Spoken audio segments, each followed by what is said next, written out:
9 اور 10 محرم کے روزے کے بارے میں تفصیل بتائیں۔ روزہ 2 دن کا مسنون ہے، نفل ہے، 9-10 کا روزہ یا پھر 10-11 کا روزہ؟ نہیں، 9 اور 10 کا ہے اور یہ مسنون ہے۔ ویسے نفلی روزہ شمار ہوگا، لیکن چونکہ حضور جب مدینے تشریف لائے تو مدینے کے یہودی جو ہیں یہ 10 محرم کا روزہ رکھتے تھے، تو حضور نے پوچھا کہ یہ کیوں رکھتے ہیں آپ روزہ؟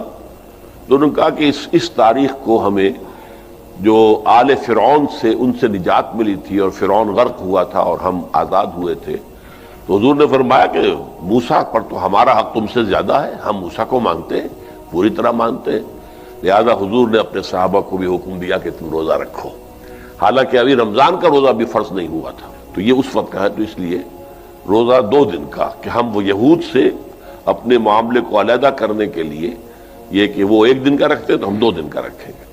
محرم میں ہمیں شریعت نے کیا کرنے کا حکم دیا ہے؟ اسلام کیا کہتا ہے؟ پہلی بات، اسلام یہ کہتا ہے کہ محرم میں روزے رکھنا دوسرے مہینوں کی نسبت زیادہ ثواب ہے۔ رمضان کے بعد تو زیادہ سے زیادہ روزے رکھیں، اور اسپیشلی 10 محرم کا روزہ 1 سال کے گناہوں کا کفارہ، یہ اور زیادہ ثواب ہے۔ پورے محرم نہیں رکھے جاتے، 10 محرم کا رکھنا ہے۔ حدیث میں آتا ہے کہ آپ نے حکم دیا 2 روزے ملا کے رکھو، کیونکہ یہودی جو تھے وہ 1 روزہ رکھتے تھے، صحیح ہے نا؟ تو یہودیوں سے مشابہت سے بچنے کے لیے ہمیں حکم دیا کہ اس کے ساتھ ایک اور روزہ ملائیں۔ تو علماء یہ کہتے ہیں کہ آج کل یہودی 10 محرم کا روزہ نہیں رکھتے، تو اب مشابہت ختم ہو گئی ہے۔ تو اگر کوئی 9، 10 یا 10-11 کا رکھ لے تو اچھی بات ہے، نہیں تو صرف 10 محرم کا بھی رکھ لے تو بھی انشاءاللہ پورا ثواب ملے گا، کیونکہ اب اس میں مشابہت رہی نہیں ہے۔ 10 محرم کا روزہ رکھنا مسنون ہے، 7، 11 کا یا 9 کا شامل کر دیا جائے۔ حضور جب تشریف لائے مدینہ المنورہ میں تو حضور نے دیکھا کہ یہود روزہ رکھتے تھے، تو پوچھا تم روزہ کیوں رکھتے ہو؟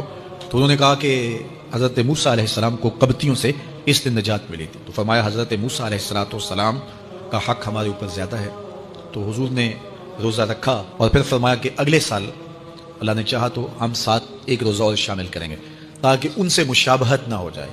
عددی مشابہت سے بھی بچنے کے لیے حضور نے کہا کہ ہم 2 رکھیں گے۔ تو روزہ اگر عاشورے کا رکھنا چاہیں تو اس کے لیے سنت یہ ہے کہ 7 یا 9 کا شامل کریں یا 11 کا شامل کر لیں۔